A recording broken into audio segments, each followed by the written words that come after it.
തിരുവിഴാംകുന്ന് മേഖലയിൽ കാട്ടാന ശല്യം രൂക്ഷമായ സാഹചര്യത്തിൽ അടിയന്തര നടപടി സ്വീകരിക്കണമെന്നാവശ്യപ്പെട്ട് കോൺഗ്രസ് സംഘം സൈലന്റ് വാലി വൈൽഡ് ലൈഫ് വാർഡനും മണ്ണാർക്കാട് ഡിഎഫ്ഒയ്ക്കും നിവേദനം നൽകി. കാർഷിക വിളകൾ വ്യാപകമായി നശിപ്പിക്കപ്പെടുന്നതിൽ പ്രദേശവാസികൾ കടുത്ത ആശങ്കയിലാണ്.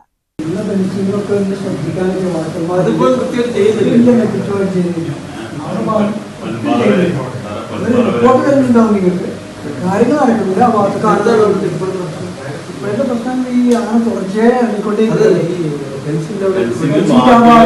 ആന ഇറങ്ങുന്നത്. അപ്പൊ ഞങ്ങൾക്ക് ബോധ്യപ്പെട്ട ഞങ്ങളെ കയറാൻ പറ്റുന്നില്ല. അപ്പൊ നിങ്ങളുടെ ജീവനക്കാർ ഞങ്ങൾക്കെതിരെ നടപടിക്കാൻ മുന്നിലുണ്ടാവുമല്ലോ. അത് അവിടെ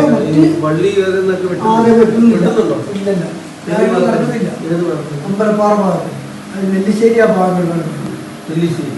കോട്ടോപ്പാടം പഞ്ചായത്തിലെ കാപ്പുപറമ്പ്, അമ്പലപ്പാറ, ഇരട്ടവാരി, കരടിയോട്, കച്ചേരിപ്പറമ്പ് ഉൾപ്പെടെയുള്ള തിരുവിഴാംകുന്ന് മേഖലയിൽ കാട്ടാനശല്യം രൂക്ഷമാണ്. വിഷയത്തിൽ ശാശ്വത പരിഹാരം ആവശ്യപ്പെട്ട് മുഖ്യമന്ത്രി, കേന്ദ്ര സംസ്ഥാന വനം മന്ത്രിമാർ, സ്ഥലം MLA, ജില്ലാ കളക്ടർ, ചീഫ് ഫോറസ്റ്റ് കൺസർവേറ്റർ എന്നിവർക്ക് ഇമെയിൽ വഴി നിവേദനം നൽകിയിട്ടുണ്ട്. തിരുവിഴാംകുന്ന്, അമ്പലപ്പാറ കേന്ദ്രീകരിച്ച് ഫോറസ്റ്റ് ദ്രുതകർമ്മസേനയുടെ പുതിയ യൂണിറ്റ് ആരംഭിക്കുകയും ആവശ്യമായ വാഹനം അനുവദിക്കുകയും ചെയ്യുക, ആവശ്യമായ വനാതിർത്തികളിൽ ഹാങ്ങിംഗ് ഫെൻസിംഗ് നിർമ്മിക്കുക, കിടങ്ങ് കുഴിക്കാൻ സാധിക്കുന്ന സ്ഥലങ്ങൾ കണ്ടെത്തി നിർമ്മിക്കുക, വനമേഖലയിൽ ആവശ്യത്തിന് വാച്ചർമാരെ നിയമിക്കുക, ആവശ്യമായ സ്ഥലങ്ങളിൽ തെരുവിളക്കുകൾ സ്ഥാപിക്കുക, ജനജാഗ്രതാ സമിതി വിളിച്ചു ചേർത്ത് ജനങ്ങളുടെ ഭീതി അകറ്റാൻ വനംവകുപ്പ് ഉദ്യോഗസ്ഥരുടെ ഭാഗത്തുനിന്ന് അടിയന്തര ഇടപെടൽ ഉണ്ടാകുക തുടങ്ങിയ ആവശ്യങ്ങളാണ് നിവേദനത്തിൽ ഉന്നയിച്ചിട്ടുള്ളത്.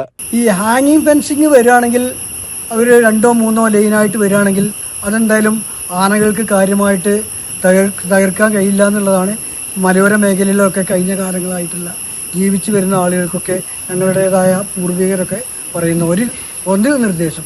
രണ്ടാമത്തെ ഒരു നിർദ്ദേശം എന്നുള്ളത് കിടങ്ങുകൾ കുഴിക്കുകയാണെങ്കിൽ പാറയില്ലാത്ത ഭാഗങ്ങളിലൊക്കെ കിടങ്ങായിട്ട് കുഴിച്ച് പല സംസ്ഥാനങ്ങളിലും അങ്ങനെ കണ്ടുവരുന്നുണ്ട് എന്നാണ് ഫോറസ്റ്റ് ഡിപ്പാർട്ട്മെൻറ്റ് വരെ പറയുന്നത്.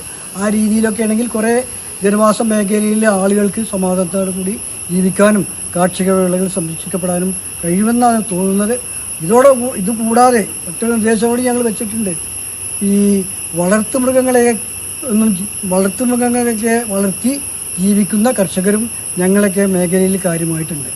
അപ്പോൾ അവർക്കൊക്കെ ഈ പശുക്കളെ, ആടുകളെയൊക്കെ വളർത്താൻ വലിയ ആശങ്കയുണ്ട്. കാരണം പല സന്ദർഭങ്ങളിലും നരി, പുലി പോലത്തെ മൃഗങ്ങളൊക്കെ ഈ വളർത്തുമൃഗങ്ങളെ കടിച്ചു കൊല്ലുന്ന സാഹചര്യമൊക്കെ ഉണ്ടായിട്ടുണ്ട്. കൃത്യമായിട്ട് ഞങ്ങൾക്ക് കാണാൻ കഴിഞ്ഞിട്ടില്ലെങ്കിലും പല ഭാഗത്തും കണ്ടിട്ടുണ്ട്. പല ഭാഗത്തും വളർത്തുമൃഗങ്ങളെ കൊന്നു തിന്ന് പൗതി ഒക്കെ ആയി കാണുന്ന സാഹചര്യമൊക്കെ ഞങ്ങളുടെ മേഖലകളിൽ ഉണ്ടായിട്ടുണ്ട്. ഇതെല്ലാം ശാശ്വതമായി പരിഹരിക്കപ്പെടുന്നതിന് ബന്ധപ്പെട്ട വനവും അധികാരികൾ വീടിന്റെ മുന്നിലൂടെയാണ് ആനകൾ പോകുന്നത്. വീടിന്റെ മുന്നിലൂടെ എന്ന് പറഞ്ഞാൽ വീട്ടുമുറ്റത്തെത്തി പല ഭാഗങ്ങളിലും വീടുകൾക്ക് നാശം വരുന്ന സാഹചര്യം വരെ പല ഭാഗങ്ങളിലും ഉണ്ടായിട്ടുണ്ട്. ഇന്നിപ്പോൾ ഉള്ളത് കച്ചേരിപ്പടി ഭാഗത്ത് രാവിലെ 8 മണിക്ക് ശേഷമാണ് അവിടെ കണ്ടത്. ആ റോഡ് വലങ്ങുറിച്ച് പോകുന്ന വീഡിയോ വരെ പുറത്തു വന്നിട്ടുണ്ട്.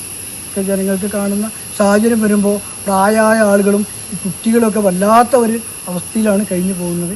ബ്ലോക്ക് കോൺഗ്രസ് വൈസ് പ്രസിഡന്റുമാരായ സക്കീർ തയ്യിൽ, മണികണ്ഠൻ വടശ്ശേരി, മണ്ഡലം Congress president Manachithadi Ummer, block secretary Sanir Babu, കർഷക Congress block secretary Sakriya Joseph, മണ്ഡലം ഭാരവാഹികളായ ഉസ്മാൻ, CT ഉമ്മർ, രാജൻ എന്നിവരടങ്ങിയ സംഘമാണ് ഫോറസ്റ്റ് അധികൃതർക്ക് നിവേദനം സമർപ്പിച്ചത്.